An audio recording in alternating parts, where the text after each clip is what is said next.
Hello there, lovely people, it's Alex from Nintendo Life here, and today we're reviewing Final Fantasy Crystal Chronicles Remastered Edition on the Nintendo Switch. This review was originally written by the phenomenal Mitch Vogel, and has been adapted for video by me. And I have some of my own thoughts that I'm going to be talking about at the end. But anyway, that's more than enough waffling, let's dive right into things.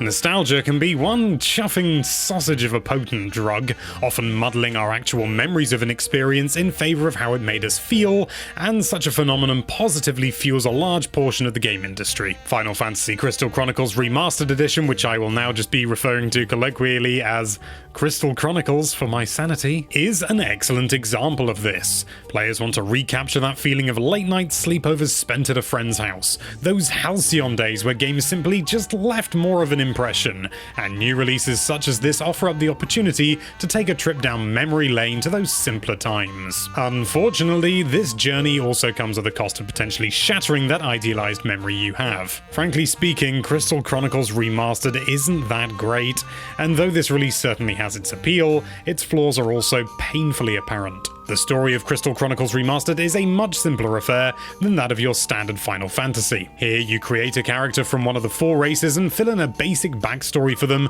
before beginning with the narrative. Your character hails from the humble village of Tipa, or whatever you call it, which exists in a land covered by an omnipresent poisonous gas called miasma that came from a meteor that crashed about a millennium earlier. Isn't that just typical? Each village in this world has a crystal at its center which keeps the gas at bay, but the resilience of the crystals fades over time and needs to be replenished by collecting a substance called myrrh from magical trees that are probably called myrrh trees. Your character is the caravaner who's been tasked with collecting myrrh for your village, which inevitably leads to you having to delve through several dungeons and overcome the challenges within to reach the trees. For a Final Fantasy game, the plot setup is pretty thin, but it's a forgivable shortcoming given the obviously heavy focus on multiplayer. Crystal Chronicles Remastered is meant to be played with at least a friend or two, and a deep cutscene heavy story like the mainline games would bog down the experience just too much for co-op. Even given the lack of a meaningful narrative at the center, there are still some fun side plot threads that unfold through secondary characters as you move through the world. For example, one early subplot involves a mysterious black knight who's been mythologized in Lilty culture as a sort of anti-hero character. Lilty being one of the races in this game. You'll hear about him a few times before encountering him yourself in a dramatic moment, and although the subplot doesn't contribute anything meaningful to the core narrative, it's things like this which add as nice flavor text for fleshing out the world around you. Gameplay drops the standard JRPG trappings of the core series in favor of an ARPG approach, in which you guide your character around a dungeon and whack away at pretty much anything that moves. The main hook here, however, is the fact that dungeons are infested with miasma, and the only way to avoid this is by staying in a safe zone generated by a magical chalice that your party has to carry around with you, because it's got one of those little crystals on it. Somebody has to carry, they literally have to carry the chalice in order for you to progress, or you'll just start taking damage and eventually die. But it can also be put down if you also want to get stuck in with some combat, which you probably will do. The whole concept of the chalice can introduce some amusing mind games into the gameplay, as the holder retains sole authority over where the party goes. Does the chalice bearer want to go and explore that obviously barren corner of a dungeon? Well, looks like you're along for the ride, unless you want to die. Does the chalice bearer just want to sprint to the end of the dungeon without any focus on picking up goodies? Then that's your plans as well. This fine balance between chaos and harmony forms the crux of most of the fun that Crystal Chronicles Remastered has to offer, as the best moments in the game emerge when a group happens to be at odds with each other. Amusingly, matters can jump from peace to chaos at the drop of a hat. For example, magic spells are largely stripped away from you between dungeons, and so you have to obtain them again every time you go into a new one by picking up orbs that randomly drop from enemies. Your party can be in total agreement about the pace and direction you're taking through a dungeon, but as soon as that cure magicite drops from the bat you just killed, it just all bets are off. Everyone wants the cure thing because it means you live. It's clear that Square wants moments like this to emerge too, as dropped items have their own physics and can be easily kicked away if you don't press the grab button fast enough. A civilized and and well-ordered group will offer the most effective means of beating a dungeon then, but it often comes at the cost of some of the fun factor being drastically reduced.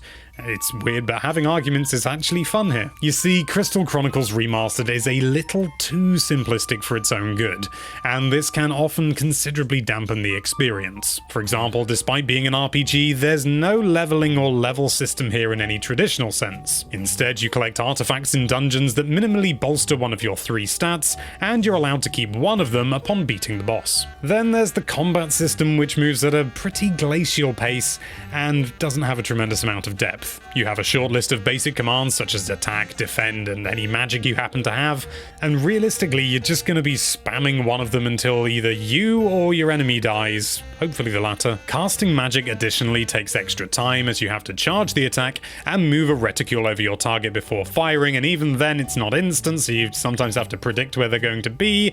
There's very little here in the way of strategizing beyond just like spell fusion, which is where 2 people cast 2 different spells in the same place, or sometimes the same spell and it makes a bigger spell. And fights often become more of an exercise in patience than one of skill or interest. It's easy to see why this was the case, as the original release was more aimed at children rather than adults and just looking for a simple pick-up to play co-op game thing. Thus, keeping a level playing field and offering easily accessible gameplay was necessary to ensure that everyone would be able to approach it.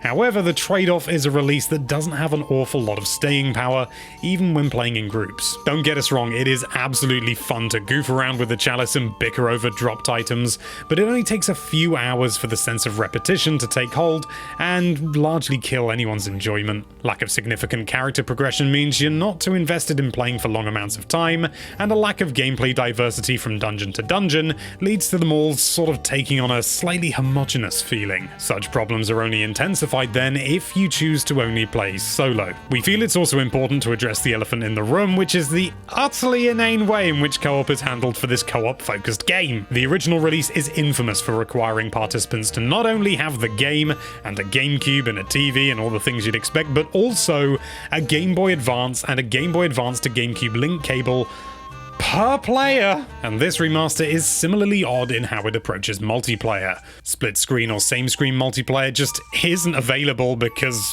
reasons, and you can't even do local wireless with another Switch nearby. If you want to play with a friend, they either need to have the free phone version which can play through most of the content, or you need to connect with them over Wi-Fi using a friend code system that, and this is not a joke, changes one of your codes every 30 minutes. Your friend code changes every 30 minutes. Also, there's no voice chat. You're instead relegated to using an external app like Discord or something, or a series of pre-made messages to communicate with a friend who isn't directly nearby, which is fine in theory, but if you're trying to tell someone that they don't need 2 cure stones and please drop the other one, that's not easy to do. Now, online matchmaking and cross-platform play do all but guarantee you'll have someone to play with if you have a decent internet connection, but the fact that this comes at the cost of a convenient means of local multiplayer basically negates the benefits. It's fine enough to play this with randoms online, but the real magic of the experience is only realized through having friends nearby to play it with you. Online multiplayer is a nice addition, and I would be livid if it weren't here, but it does not justify the limitations it seemingly imposed on the development staff. Even more infuriating is only the host of a lobby is able to actually progress through the game and get myrrh and things like that. Everyone else is basically just a gun for hire, and yes, you can collect an artifact at the end like you usually would, but you won't get any mail from Mail Moogle, and you won't be able to get any myrrh for your village. The weirdest thing about the needlessly convoluted multiplayer is that there's nothing in the game's design itself that necessitates each player having their own screen, other than maybe, sort of like opening up the inventory or something. But even this issue has been neatly sidestepped by other modern co-op games, which makes Crystal Chronicles Remastered feel downright antiquated for a newly released game. I mean, yeah, it's simple enough to set up a co-op game once you figure it out, but the extra steps involved only serve to further discourage going through the trouble in the first place. Unless you and your friend or friends really want to play Crystal Chronicles Remastered, it's much easier to just pick up and play any other co-op game on the Switch. Perhaps that's the heart of the biggest problem with Crystal Chronicles Remastered, which is simply that the game itself isn't fun enough moment to moment to justify bothering with it. The mechanics and gameplay are so watered down that it's a veritable bore to play at length when alone, and the hokiness of multiplayer coupled with the simplistic mechanics make it difficult to want to play over other, better games when you have a friend over. Thus, Crystal Chronicles Remastered occupies that weird middle ground of being damningly mediocre. It can be amazing fun to goof off with a friend or two, and it can, in short bursts, even be mildly entertaining when playing alone, but neither of these scenarios have nearly enough staying power to engender a desire to keep coming back to play it again. It's the sort of game that you may only play a handful of times before thinking, and just playing something else. Those of you that are enamored with the gameplay or are simply baited hard by the nostalgia will be pleased to learn that there is a fair amount of new content on offer. The headlining feature is that Square added 13 late-game dungeons, which remix existing designs and throw in some extra powerful monsters and new gear types to incentivize taking the plunge. On top of this, new voiceovers have been recorded and the assets have received an overall HD facelift. By and large, this is mostly the same game that released 17 years ago, but the new tweaks and additions do help to bring it more in line with modern releases. There is no mistaking this game for a title developed today. The geometry on the models and the relatively flat environments betray that this release was developed for much humbler hardware than is standard in modern times. Even so, the new textures do a great job of adding some nice detail to the environments, and detailed shadows and lighting help make each locale feel a little bit more real than it did before.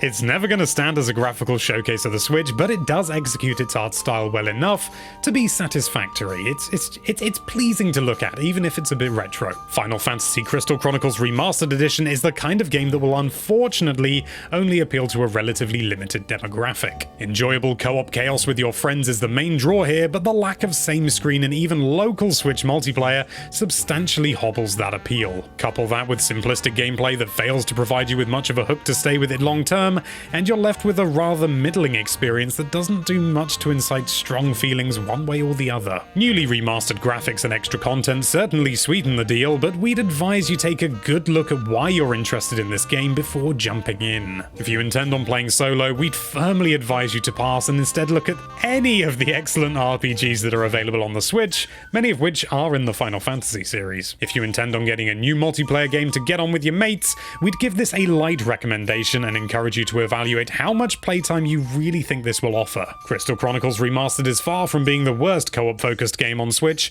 but it's far from the best as well, leaving it somewhere in the middle of the pack.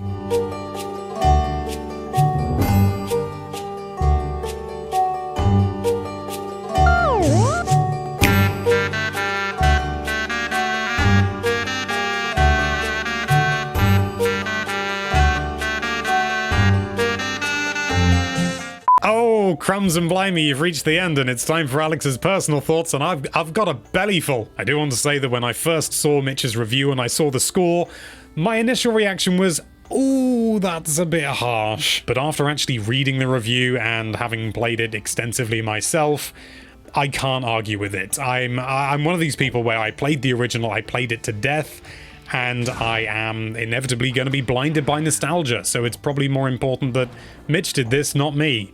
I mean, I still have my issues with it, I'm about to get onto that. But yes, everything that Mitch said is 100% on point.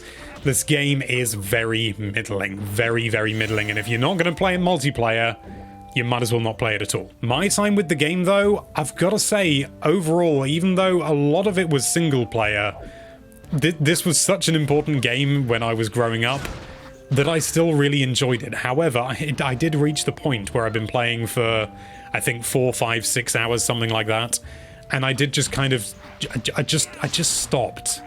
I just did not want to play anymore, and I actually got a little bit upset because I just wasn't enjoying myself as much as I thought I would.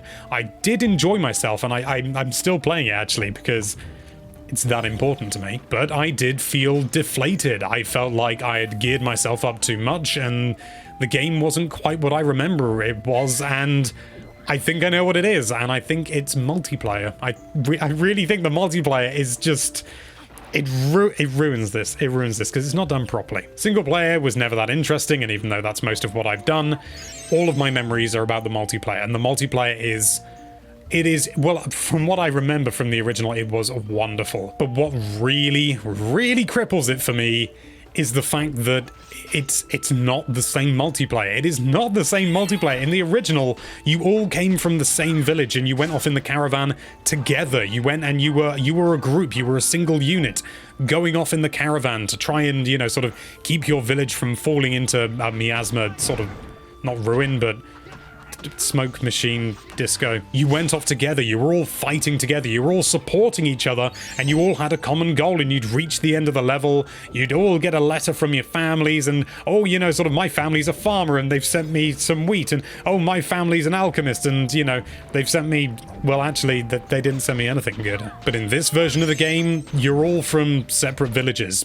You're just going around, doing dungeons from start to finish, and if you're the host, you get the myrrh, you get a letter from your family.